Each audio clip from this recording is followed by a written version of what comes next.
You're so lucky JT's not here. I think the listeners are so lucky JT's not here. Hey, what's up, guys? Welcome to the Bulletproof for BJJ podcast. Joey, and today we've got Raelene in the house. Raelene, welcome. Thank you. JT's not here. He's left for the US, and so he flew over there on the weekend. He's going to be hanging out there for a few weeks leading up to me arriving, and then us hanging out at the CJI and ADCC. So that's going to be sick. So we don't have any of our regular podcasts scheduled. However, we thought that today would be an excellent opportunity to bring on the queen of the Bulletproof for BJJ small program, Raelene. Now, let me give a little intro to you, Ray, and then, maybe you can flesh out the gaps. Ray is, for those of you that follow us and have been following us for some time, if you follow us on social media, you'll know Ray. She trains with me in my small group. We train 3 times a week. So all the little stories you see of us doing stuff, she's the super strong female in the group. She's the only female in the group. Thanks. But she's stronger than most of the dudes, let's be honest. She's one of my most dedicated students, absolutely, hands down. We've been training together now for... It's longer than 2. It's like 3. 3 years, maybe? Shit, yeah. It goes... Just after first COVID, for COVID lockdown, I think, yeah. So mid-COVID. Yeah, okay. Yeah, 2021 or something. Yeah, wow, okay. Yeah.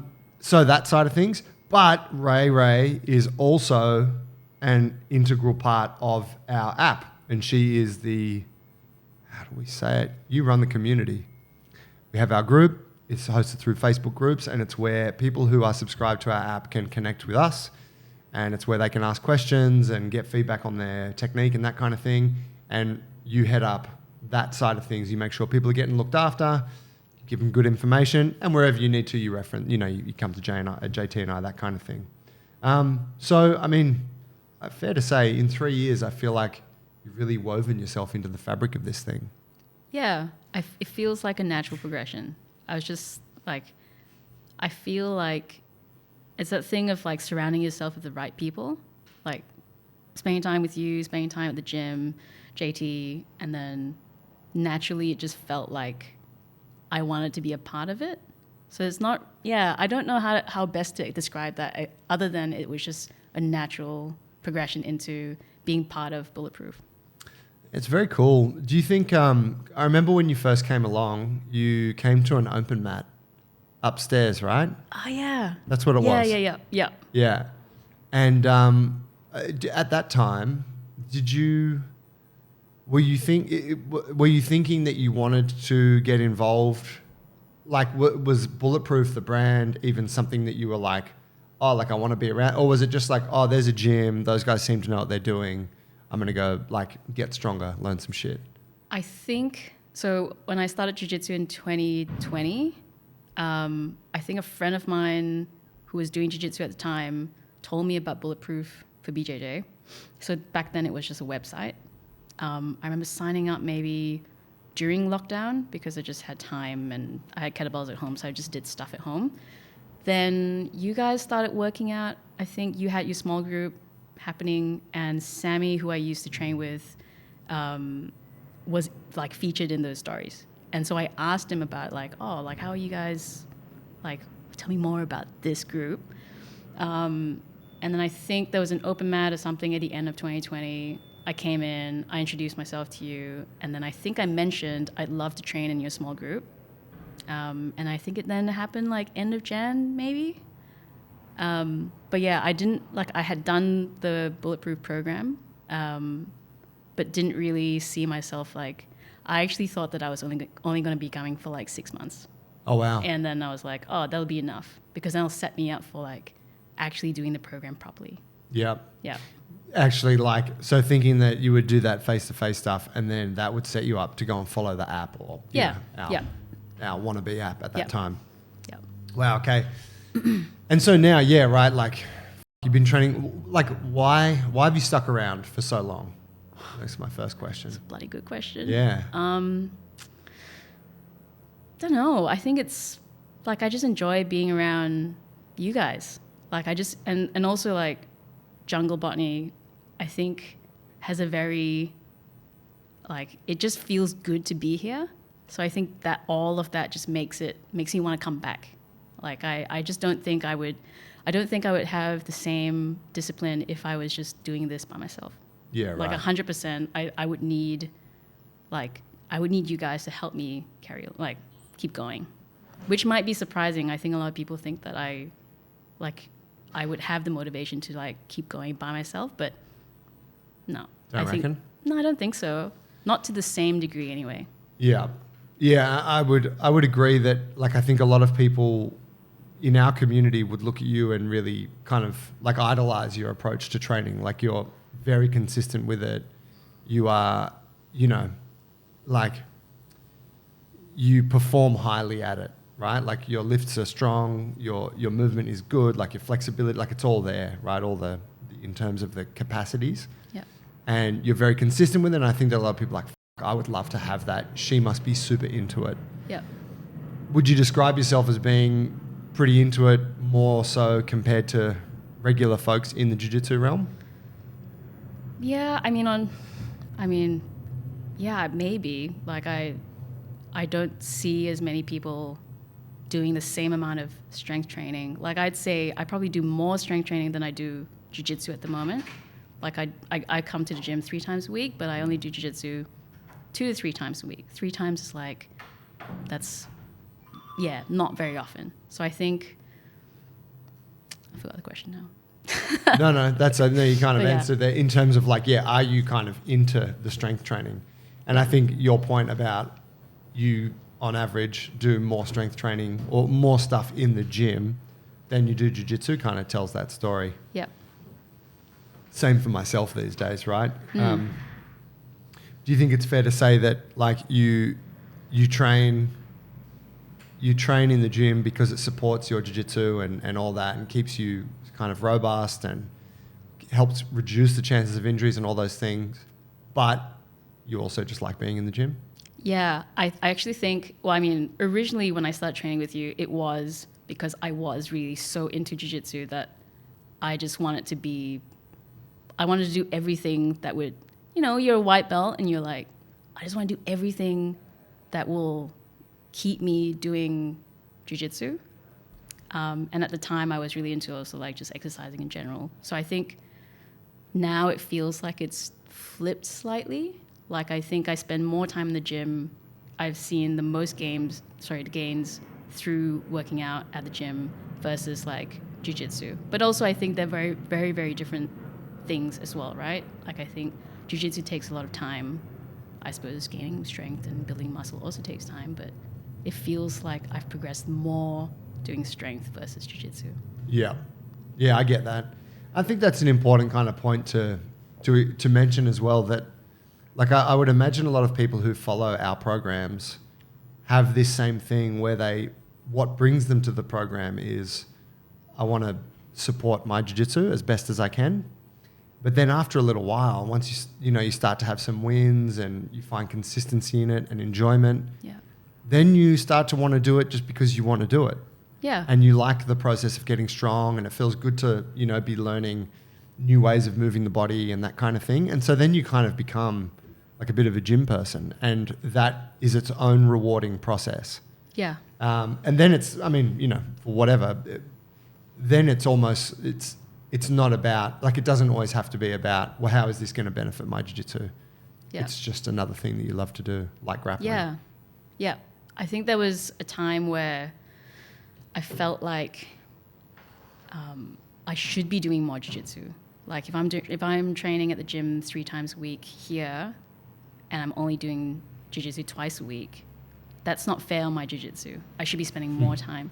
But that was like an expectation from, like, I don't know, how often other people train, and then realizing, actually, I think it's okay for me to dedicate more of my time doing strength training and mobility training versus jiu-jitsu. It's totally fine. And that's just a natural way of like how it's just happened. Yeah. Today's episode was brought to you by Parry Athletics. They are our preferred apparel sponsor. They've been sponsoring the show for some time now, and they do the best gear in the game. They do the best training shorts for the gym or on the mats, and they always have awesome designs for all of their custom rash guards. Now, if you would like to get yourself some Para-Athletics gear, we can get you 20% off when you use the code Bulletproof20. That's right, folks. You get 20% off when you use the code Bulletproof20. Get some. You. So you're a blue belt now. You started jiu-jitsu at the beginning of COVID, right? Like you signed up and then gyms shut down and you didn't... Yeah. Right? Yeah. Yeah. And so, I mean, that's already a turbulent start, right? Like most people don't have that where it was like signed up and then now the gym's shut for whatever period of time. Yeah. But you've had, fair to say, like you've had like some turbulence in your short jiu-jitsu life. And in the form of, as I see it, you've encountered some political dramas. Yep. And then you've also encountered the injury side. Yeah. Now, most people who are listening will be able to like vibe with that, at least with the injury side of it. Maybe you haven't had the political stuff. But I think most people, even if they haven't encountered that personally, they know it's there. The political side is such a big part of jiu-jitsu culture. Can you give me give me the rundown on what that political drama was for you and how that played out? Yeah. So I think maybe beginning of last year. So I was at a different gym. I've been at Legacy for about a year now. But prior to that, I had been at the same gym where I got my blue belt and so forth. And I think, I mean, I can only speak from my experience and definitely not for anyone else, but there were changes in my own jiu-jitsu and my idea of jiu-jitsu, and it just wasn't what that school could cater for. So I think it felt like, the idea of fundamentals was very different at that school compared to, say, where I train now. And I think I wanted more. Just going to push that a little bit closer. All right, thank you. Yeah. Go. Yeah, I wanted more from going to jiu-jitsu. I wanted to learn De La Riva sweeps, like just basic things like that, right? That I thought was fun. I was doing jiu-jitsu for fun. And I think at my previous school, it just wasn't something that was, I don't know what the word is to describe it, but people just didn't do that. And I think people at a higher level were also saying, don't do that stuff. Just focus on these fundamentals. And the fundamentals is like, I see value in that now. But back then I was like, I got my blue belt. I want to do some cool shit.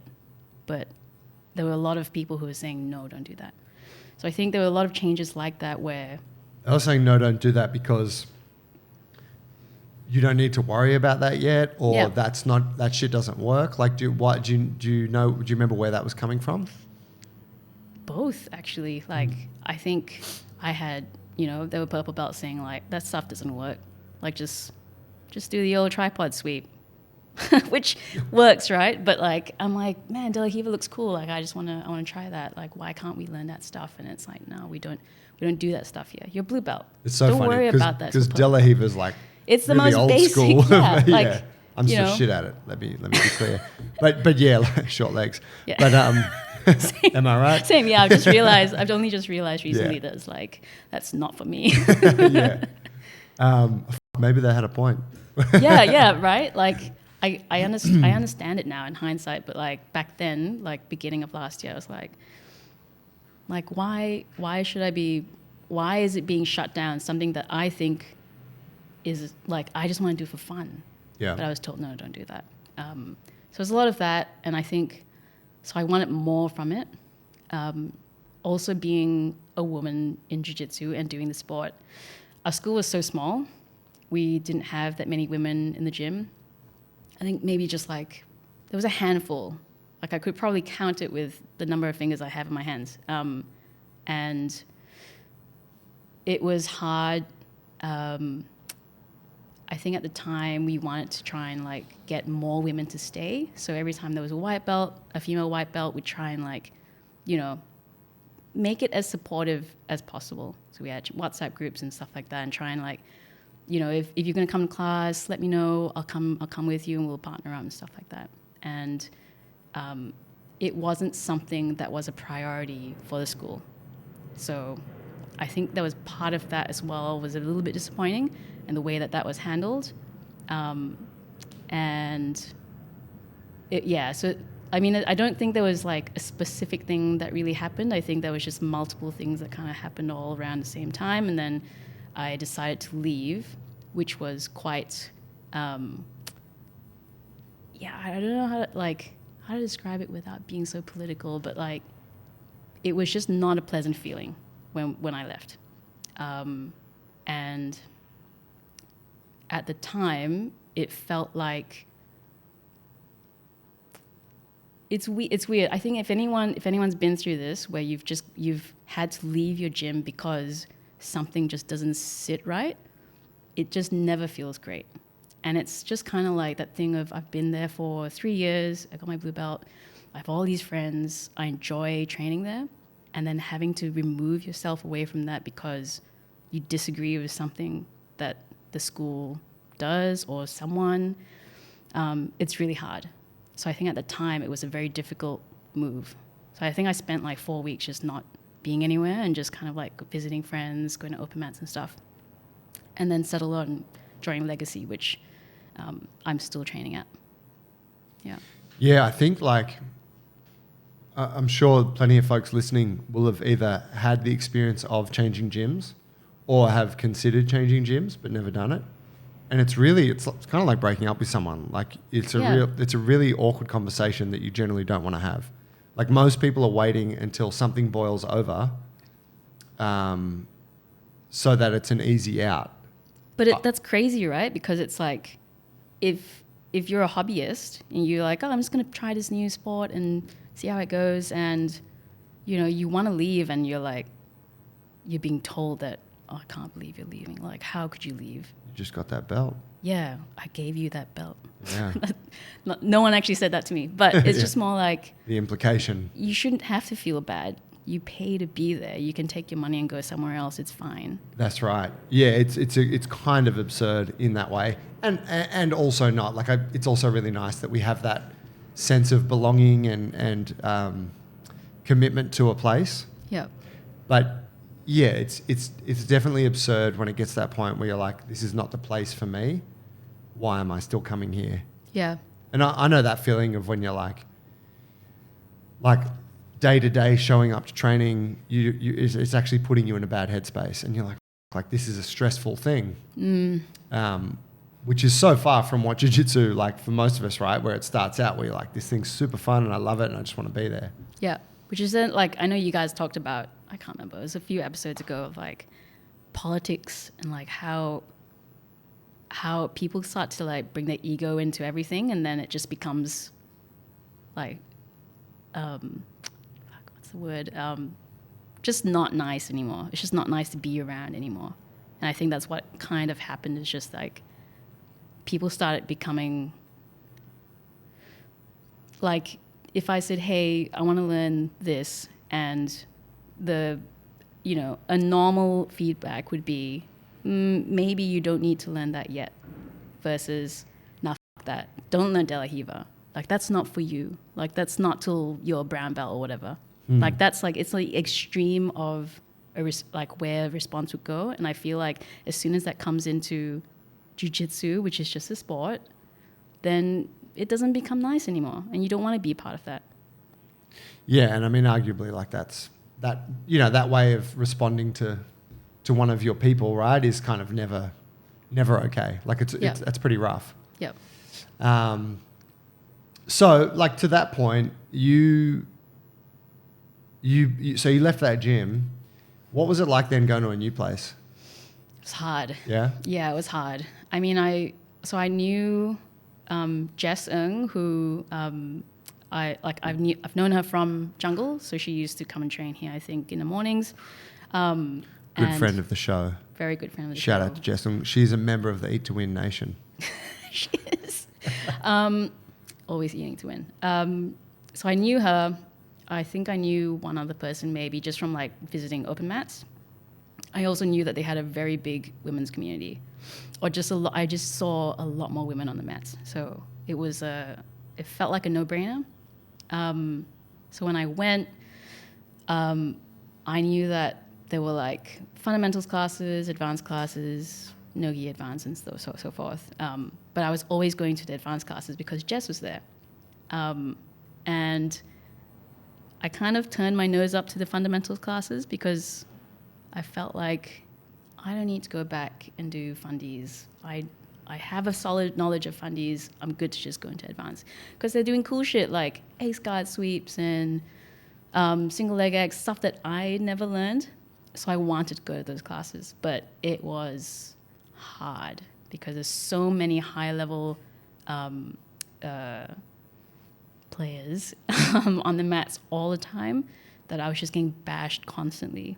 And I didn't realize this then, but I do now, that it was actually very, very difficult and mentally challenging showing up to class, getting bashed, and going home and then feeling like, wow, that person got me in the bow and arrow choke like 5 times tonight. And last Wednesday it was the same. Like, what's going on?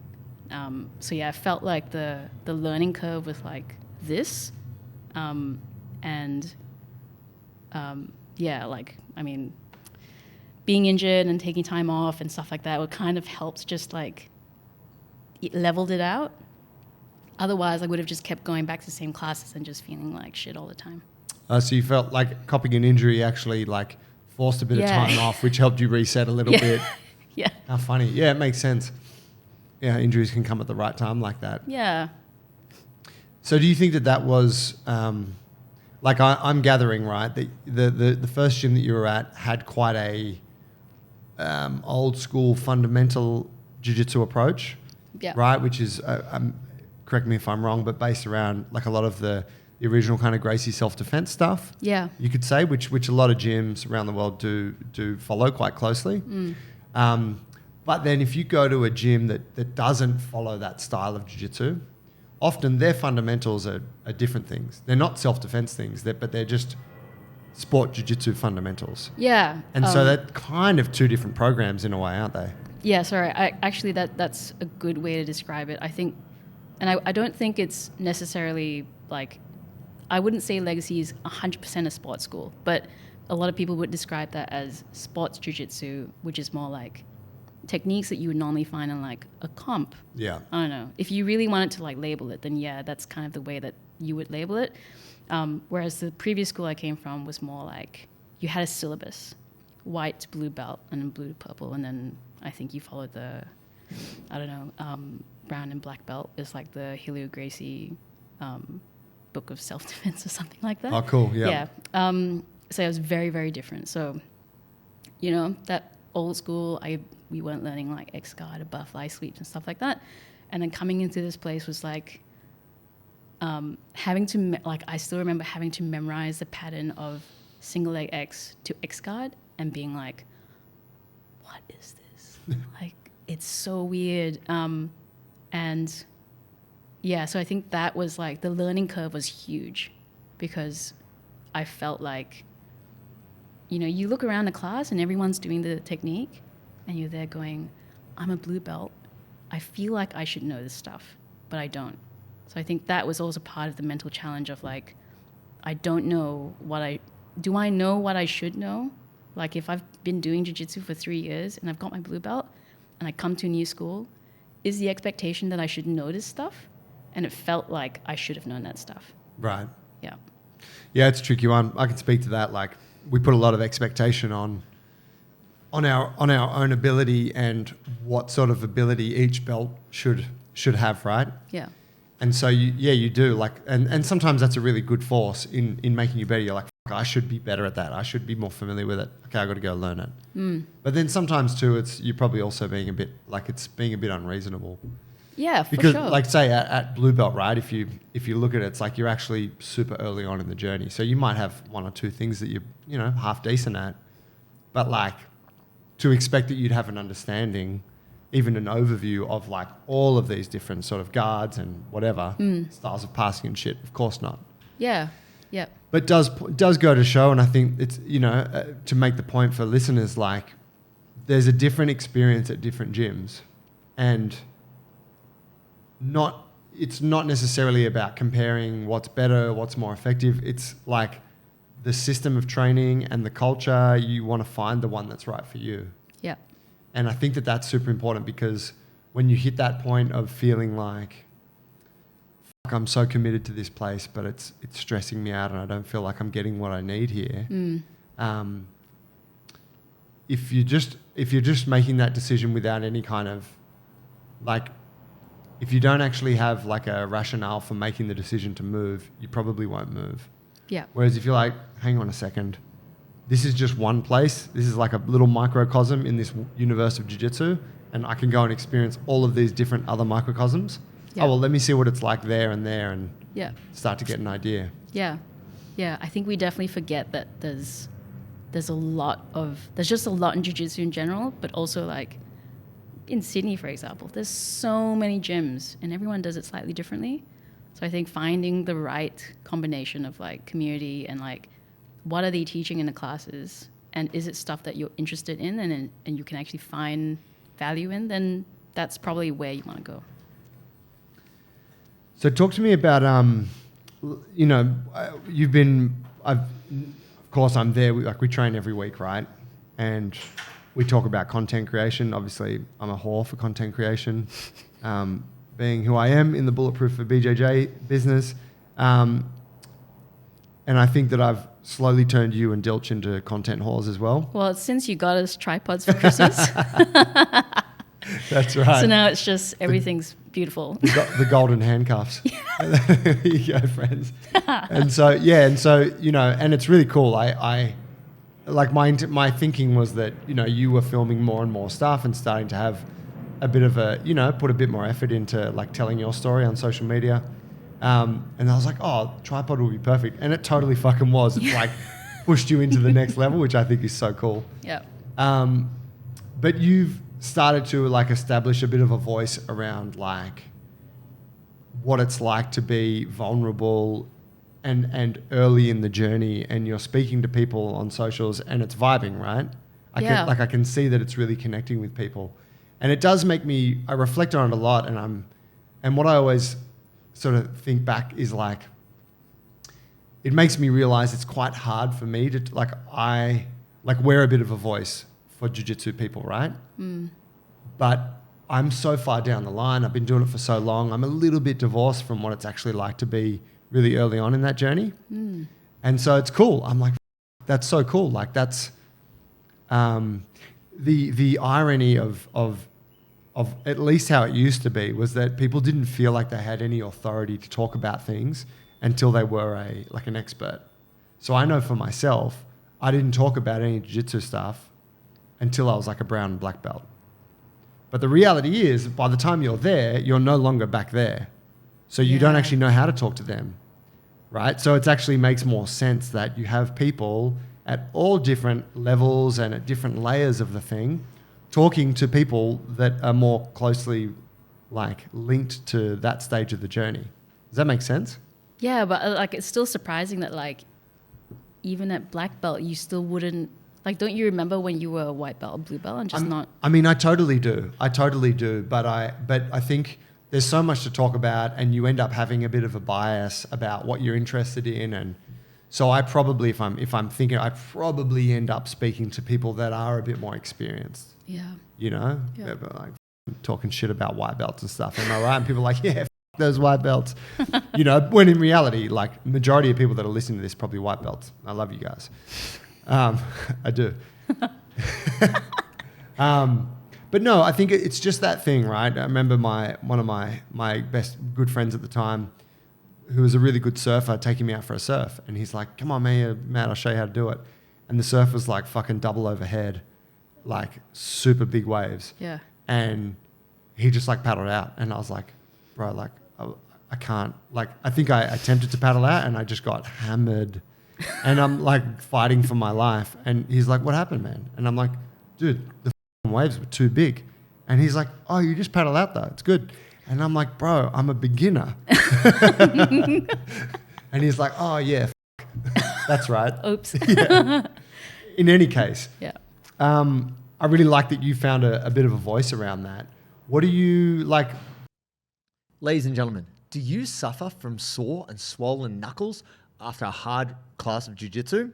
I have the answer for you, the fingertine. custom designed by our friend, the Grip Physio. Now, these wraps are specific for your fingers. Wrap them around, work them through, and reduce the swelling so you can recover faster and be back on the mats in no time. You can get 20% off when you use the code bulletproof20 at checkout. Go to thegripphysio.com. What are the sort of what are some of the cornerstones? Like, what do you know? I see like some of the stuff you talk about pushes back on people's like maybe expectations of themselves and like cutting themselves a bit of slack. Yeah. Talk to me about that. It's funny like how you just described it, which is like there's this idea that you can't speak to these things unless you have your black belt or whatever, and I think at a time where I don't know if it was like in the last 6 months when you gave me the tripod, but it felt like it just started from just wanting to be honest and just be myself. And like there were times where I'd like record something and I'm like, who's going to want to see this and who's going to actually care? And I'm like, actually, fuck it, just post it. It's for myself. And just being myself. And I think it started from that. And then I started getting responses from people where it was like, oh yeah, like I feel exactly the same way. Or like, oh, thanks for sharing this. Like I had the same thoughts last week and I was really struggling and this was great. And I feel like there's something there in that white belt mentality of like feeling like you don't know anything. And it's, I'm sure a lot of people listening right now or who do jiu-jitsu in general would feel this way. There's this vast like world of knowledge that you would just never know every single thing. And I'm sure you would feel the same way. And I think I've just lost my train of thought, but essentially, sorry, there's planes flying everywhere, there's people coming in and out, I was just so distracted. First podcast as well. You're doing really good for your first podcast, thank by you. the way. I'm very cold as well, so you can't see that I'm shaking, but anyway. You want to put your jacket on? No, I'm good. I'm going to keep going through. Don't show weakness on the show. No, I'm really strong. But yeah, no, so well, I was asking about that vulnerability piece and you're like, okay, so there's this world of knowledge and you're like, how am I ever going to learn like a portion of this stuff? Well, also I think you don't want to speak to that vulnerability on the mats, right? Like it's just that thing of like me showing up, a year ago to those advanced classes and we're drilling X guard and I'm sitting there going, I've never fucking done X guard before. I have no idea what's going on. And you're paired up with a black belt and you just feel like, just pretend that you know what's going on. Because you got this blue belt, I think I should know what's going on because all the other blue belts are doing it. It's that expectation of like, I should know better. And if I don't know, I don't want to talk about it. So I think maybe there's something there about that white belt experience of like, I've got friends who are white belts who then reach out to me and say, I was feeling like I didn't want to come. Why am I doing jiu-jitsu? I suck. I got smashed or whatever. And those feelings, I think people just don't really talk about them, maybe. Or if they do, it's always, I don't know. I think the context of it is always different. But I feel like... It's like when the coach says, does anyone have any questions? And you don't ask anything. And you're like, I'm good. I'm all over it. What did we just do again? Start looking off to the side, trying to watch what someone else... That's the fuck you see it all the time. Yeah. So yeah, I feel like there's something there that maybe people just don't talk about as openly anymore. And I don't know if it's just like an expectation thing. Like if you've got 3 stripes or 4 stripes on your white belt and you're like, you've been doing it for 3 years or something, you don't want to show that you're vulnerable because that's not the mentality of a blue belt, maybe. Yeah. I think a lot of that stuff, it's probably equal parts like our own kind of insecurities. Yeah. And then also maybe some cultural norms. Yeah.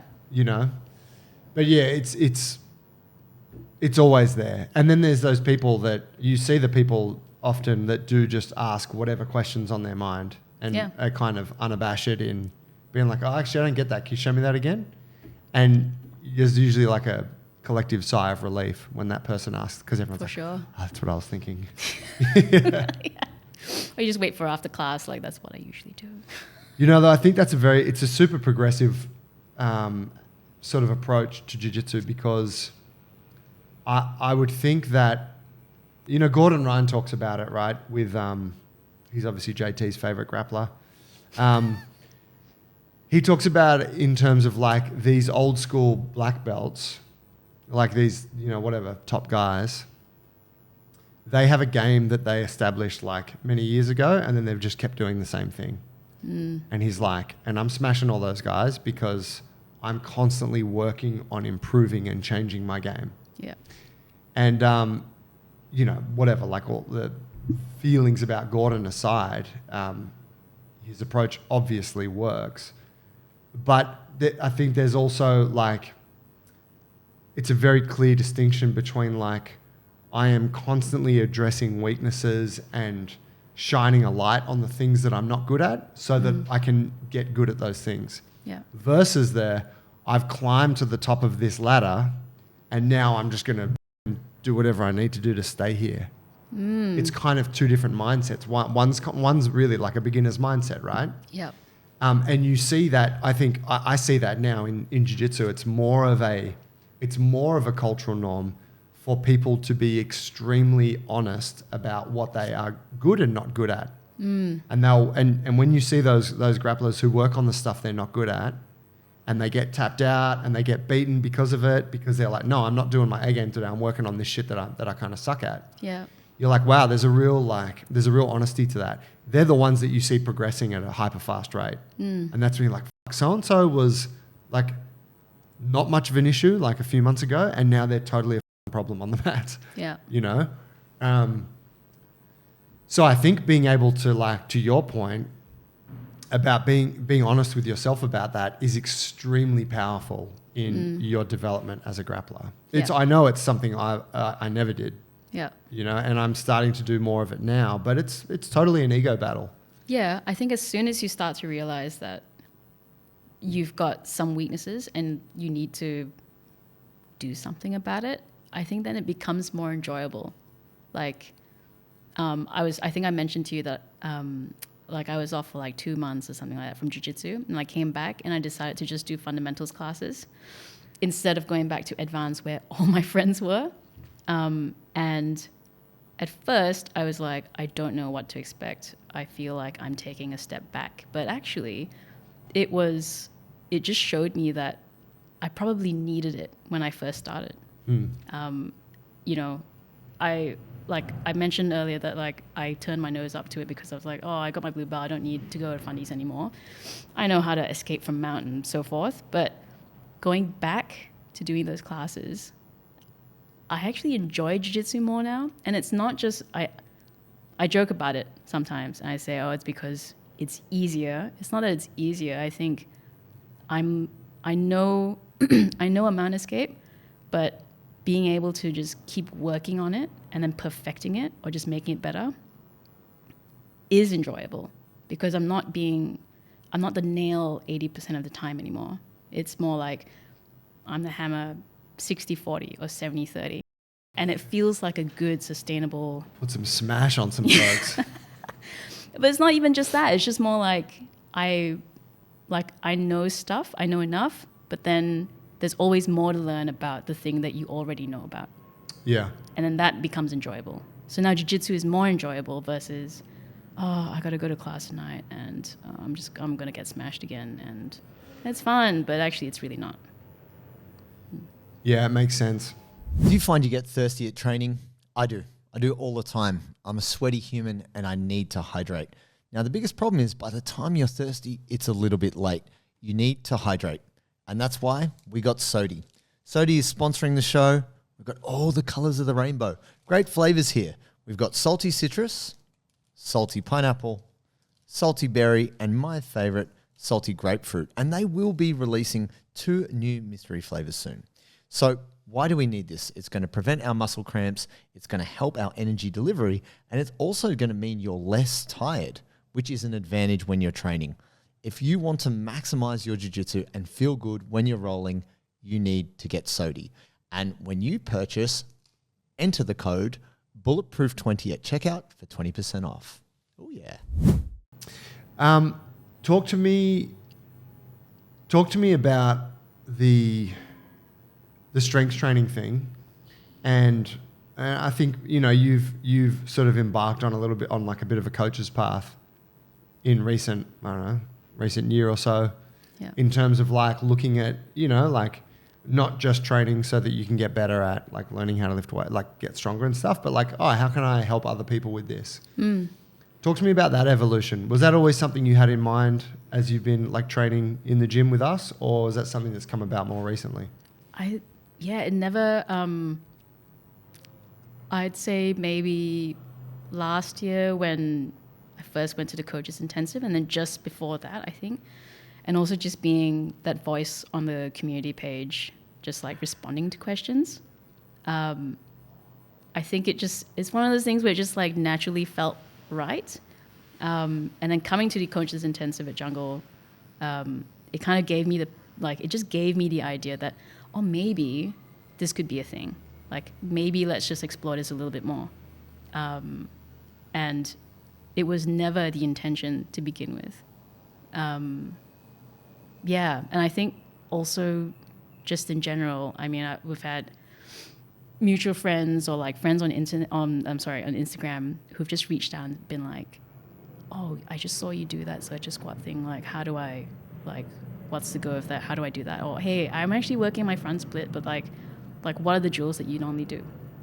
And then it's just the answering of those questions that then makes me feel like, oh, and it's not an authority thing, but it's more like I have learned so much from training with you guys, and you especially, that now I feel like I can share that knowledge. And I think it's that sharing, the feeling of like enjoying sharing that knowledge that then makes me feel like, oh, I think I could do this. Yeah. Yeah, actually, that kind of what you experienced there, where people started messaging you to ask you about like training solutions or about the Bulletproof program. Remember when that started happening and you're like, people are like contacting me, and so I run the Instagram account for Bulletproof, and I'm like, that person's never messaged me, but they're messaging you, right, to ask questions. Yeah. But they do the Bulletproof program. Yeah, that's right. Like they're paying to be able to message me. Yeah. Oh, sorry. Said don't spray it. But we realized then, like, okay, so it's almost like the fundamentals and advanced class. And it's like there's certain questions that are okay in the fundamentals class, and those questions are not okay in advanced. Now, this is not actually the rule, but this is, I think, often how we feel, right? Do you think so? Do you think people are actually just shy to ask you guys a question? Well, I think they're shy because they don't want to look like an idiot, maybe, in front of us. Or they don't want to be like, oh, that's like too much of a beginner question for the guys. Or like, I don't know. Or maybe it's a human, like a personality thing where it's like, I don't feel comfortable asking those guys. Yeah. Right? Be it they're older than me, they're males, they're black belt, whatever. Like you could point to a bunch of different things, right? Yeah. But for some reason they feel comfortable asking you. Yeah. And so like I remember that was a really interesting observation that like, well, you've actually got like a connection with people that we don't have. Yeah. And that was sort of what catalyzed, I think, getting you to be the voice of the community. Because we'll actually raise like, there's something about you that's very approachable, and that's what we want. We want people, particularly beginners, who are early in this strength journey and like trying to find their way through our programs to get stronger and stuff. We want them to get the information. And so who's the person that they're most likely to seek for the information? And it you felt like the perfect fit for that. Yeah. But I think also maybe it also started just when I was starting to show more of like a vulnerable side through social media. I think, it's interesting the kinds of responses I get from when I'm like doing those Instagram stories and I'm just ranting about something, and then I get people talking back. Not talking back, but like I have people responding about their own experience and so forth. And I think it's that like, I think when there's a space where someone is transparent and like honest and just vulnerable in general and just showing that to everyone else, I think that creates like a safe space to like ask questions and share their story. So maybe you guys should be more transparent. Shit. I have no vulnerabilities. That's the problem. That's the problem. I'm just high performing at every front except vulnerability. Yeah, it's untapped potential right there. But then I would say in contrast to JT, I'm extremely high performing in vulnerability. You're so lucky JT's not here. I think the listeners are so lucky JT's not here. Love you, JT. Hope the trip's going well, bro. Brings me to my a bit of a closing question. Not closing, but let's explore this a little bit. What's it actually like training with Joey and JT? You preempted this question earlier, and I did not prepare something. So I will be very, very honest. So training with you, awesome. Like, we talk about all sorts of shit, and sometimes we don't finish on time, which is actually very often. But JT, so you got, so just like for context, we train at Jungle Botany. It is not the Bulletproof Foot BJJ gym. But JT comes in, and I think you guys do like work, and you work on the app and like do the podcast and stuff like that, right? So usually JT will arrive somewhere before the end of our session, and he'll come in, say hi, then he'll stand around like he wants to be part of it. And then, and sorry JT, I love you, but like this has to be shared. He'll come in and then start to like talk to us, and then all of a sudden it's 15 minutes later, I haven't finished my 4 sets of whatever, and Joey's over there like Giving you the eye. like what's going on? So, You need saving? JT loves to disrupt, and like I think it's just that he just loves to have a conversation, and he just loves to have a chin wag. So I don't know if that paints a different picture of JT and Joey, but yeah, that was the one story I wanted to share. He's the great disruptor. Yeah, but like he just wants to chat. Yeah. He's got stuff to say. Yeah, he does. Yep. He'll often single someone out. You'll be like, oof. It's going to be a rough ride for y'all for the next 15 minutes. He's always got like feedback on like specific things that you're doing. Like I just remember, I think I was doing something. I was doing the windmills, kettlebell windmills, and I think he came in. It was pretty heavy, and he was like, "I want you to try this instead." I'm like, "You're not our coach, mate. I pay Joey. You have no jurisdiction here." Yeah, what are you doing? But yeah, God love JT. I mean, the guy will give you he will give you as much time as you can handle when it comes to coaching, right?